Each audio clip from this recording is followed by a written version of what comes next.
ഈ വീഡിയോ കുറേ നാളുകളായി എൻ്റെ കണ്ണിൽ ഉടക്കി കിടക്കുന്നത്. ഇത് എടുത്ത് വോയിസ് ഓവർ കൊടുക്കാനോ എഡിറ്റ് ചെയ്ത് യൂട്യൂബിൽ ഇടാനോ ഒക്കെ എനിക്ക് മടിയായിരുന്നു. അങ്ങനെ ഇരിക്കുമ്പോഴാണ് ഞാൻ എൻ്റെ യൂട്യൂബ് വീഡിയോസ് അധികം ഇല്ലെങ്കിലും എനിക്ക് സന്തോഷം തരുന്ന കുറച്ച് കാര്യങ്ങളൊക്കെ അതിലുണ്ട്. അപ്പോൾ ഞാൻ വിചാരിച്ചു മടി പിടിച്ചിരുന്നിട്ട് ഒരു കാര്യമില്ല, നമുക്ക് പിന്നെ നോക്കുമ്പോൾ നമുക്ക് ഇതൊക്കെ കാണണമെങ്കിൽ ഇപ്പം ഇട്ടാലേ ഇതൊക്കെ നടക്കുള്ളൂ എന്ന്. നമ്മളിങ്ങനെ കൂട്ടി വെച്ചാലും ലാസ്റ്റ് ആകുമ്പോൾ നമ്മൾ ചിലപ്പോൾ ഡിലീറ്റ് ചെയ്ത് പോകും. അപ്പോൾ അതുകൊണ്ട് തന്നെ കൈയോടെ തന്നെ ഞാൻ ഇരുന്ന് എഡിറ്റ് ചെയ്ത് ഇന്ന് തന്നെ പോസ്റ്റ് ചെയ്യാമെന്ന് വെച്ചു. അപ്പോൾ ഇന്ന് നമ്മൾ പോണത് തൃപ്രയാർ അമ്പലത്തിലേക്കാണ്. അപ്പം ഞാനിത് വീട്ടിൽ അവതരിപ്പിച്ചു. നമുക്ക് അമ്പലത്തിൽ പോകണം, നമുക്ക് അമ്പലത്തിൽ പോയി പ്രാർത്ഥിച്ചിട്ട് വീണ്ടും വരാം. അപ്പോൾ വൈകുന്നേരമാണ് നമ്മൾ പ്ലാൻ ചെയ്യുന്നത്. നമുക്ക് അമ്പലത്തിൽ പോകണം, പ്രാർത്ഥിക്കണം. അവിടെ ഞാൻ 2ാം വട്ടമാണ് പോണത്, ഇതുവരെ പോയിട്ടില്ല എന്നുള്ളത്. അപ്പോൾ അങ്ങനെ എത്ര മണിയായി, ഇനി വരുമ്പോൾ വളരെയധികം രാത്രിയാവും. അത് കാരണം അവിടെ പോവല് നടക്കില്ല. നമുക്ക് പിന്നെ ഒരു ദിവസം പോകാമെന്നൊക്കെ എല്ലാവരും പറഞ്ഞെങ്കിലും ഞാൻ പറഞ്ഞ് ലാസ്റ്റ് ഒരു 6 മണി കഴിഞ്ഞപ്പോൾ നമുക്ക് പോകാമെന്നായി. അങ്ങനെ അമ്മ വണ്ടി എടുത്ത് ഞാനും അമ്മയും വല്യമ്മയും കൂടിയാണ് പോണത്. വല്യമ്മ വന്നിട്ടുണ്ടായിരുന്നു കേട്ടോ, കുറച്ച് ദിവസം നിൽക്കാനൊക്കെ ആയിട്ട്. അങ്ങനെ സംസാരിച്ച് തൃപ്രയാർ അമ്പലത്തിന്റെ ഫ്രണ്ടിലെത്തി.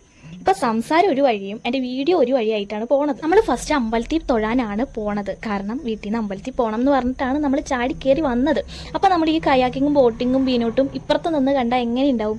അപ്പൊ അതുകൊണ്ട് മെല്ലെ മിണ്ടാണ്ടിരുന്ന് നമ്മൾ നേരെ അമ്പലത്തിൽ പോയി പ്രാർത്ഥിക്കാന്ന് വിചാരിച്ചിട്ട് നേരെ അങ്ങോട്ട് പോയി. അപ്പൊ നമ്മൾ ഈ പാലം കയറുമ്പോൾ തന്നെ അവിടെ കുറച്ച് പേര് മീനോട്ട് നടത്തുന്നുണ്ട്, ഇപ്പുറത്ത് കുറച്ച് പേര് കയാക്കിങ് നടത്തുന്നുണ്ട്. ഇതൊക്കെ കണ്ട് പാലം കയറി ഇറങ്ങി അമ്പലത്തിൽ കയറി തിരിച്ച് വീട്ടിൽ വരിക എന്നായിരുന്നു നമ്മുടെ പ്ലാൻ. അപ്പൊ നമുക്ക് വേറെ ഒരു ദിവസം നല്ലോണം സമയമുള്ളപ്പോൾ നമുക്ക് ഇപ്പുറത്തും കൂടിയൊക്കെ വന്ന് കുറച്ച് ടൈമൊക്കെ അവിടെ ഇരുന്ന് എന്നൊക്കെ പറഞ്ഞ് ആശ്വസിച്ച് എൻ്റെ വല്യമ്മ എന്നെ തിരിച്ച് വീട്ടിലേക്ക് കൊണ്ടുവരികയാണ് ചെയ്തത്.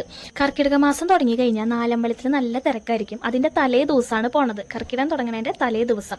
അപ്പം നമുക്കിങ്ങനെ കേട്ടിട്ടൊക്കെ ഉണ്ട്, ഇങ്ങനെ ടി വിയിലും ഫോണിലും കർക്കിടക മാസത്തിൽ നാലമ്പലം തൊഴണം, അങ്ങനെ കേട്ടുകൊണ്ട് മാത്രമാണെന്ന് തോന്നുന്നു എനിക്കിത് നിന്ന് വാശി പിടിച്ച അമ്പലത്തിൽ വന്നത്.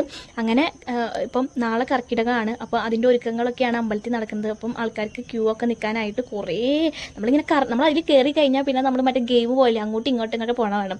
അപ്പോൾ എൻ്റെ മനസ്സിൽ ഞാൻ വിചാരിച്ചു എത്രയോ നന്നായി ഇപ്പോൾ വന്ന് തൊഴാനായിട്ട് പറ്റിയത്. പിന്നെ അവിടെ ഒരു കൃഷ്ണൻ്റെ അമ്പലം തോന്നുന്നു. കൃഷ്ണൻ്റെ അമ്പലം തൊഴുത് കഴിഞ്ഞ് തേവരെ കൊണ്ടുപോകണ ആറാട്ടുപുഴയ്ക്ക് കൊണ്ടുപോകണ വഞ്ചി അവിടെ എഴുതി വെച്ചിട്ടുണ്ട്. ഞാനിപ്പോൾ കുറേ നാളായില്ല എടുത്തിട്ട്, അപ്പോൾ എന്താ എഴുതി വെച്ചിരിക്കണേന്ന് ഞാൻ മറന്നുപോയി.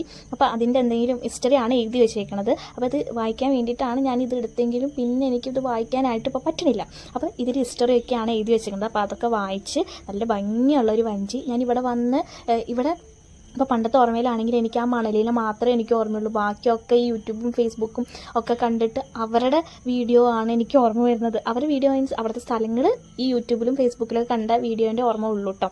അപ്പോൾ ആദ്യമായിട്ട് നേരിട്ട് കാണണതിൻ്റെ ഒരു ഇതുണ്ട് കേട്ടോ, മനസ്സിൽ ഒരു സന്തോഷം. ഓക്കെ, അത് കഴിഞ്ഞ് അവിടെ മീനൂട്ട് നടത്തുന്നത് ഭയങ്കര ആണല്ലോ. അപ്പം ഞാൻ എന്ത് ചെയ്തു, മീനൂട്ടും കൂടി നടത്താമെന്ന് വെച്ചു. അപ്പോൾ അവിടുത്തെ മീനുകളൊക്കെ കണ്ടപ്പോൾ എനിക്ക് അതിശയായി. നമ്മുടെ വലിയ മീനുകളൊക്കെ കണ്ടിട്ടുണ്ടെങ്കിൽ പോലും എനിക്ക് ഈ മീനുകളെ കണ്ടപ്പോൾ എനിക്ക് ഭയങ്കര അതിശയായി. അപ്പോൾ ഇതിൻ്റെ ദൂരത്തും ഒക്കെ കുറേ ഒരു കുന്നോളം ഉണ്ട് ഇവിടെ. അപ്പം ഞാനിങ്ങനെ മറ്റേ ഞാൻ എടുക്കണ മീനാണെങ്കിൽ ഇതിലും കാണില്ല, ഇതിൽ കാണുന്ന മീനെ ഞാനും കാണില്ല.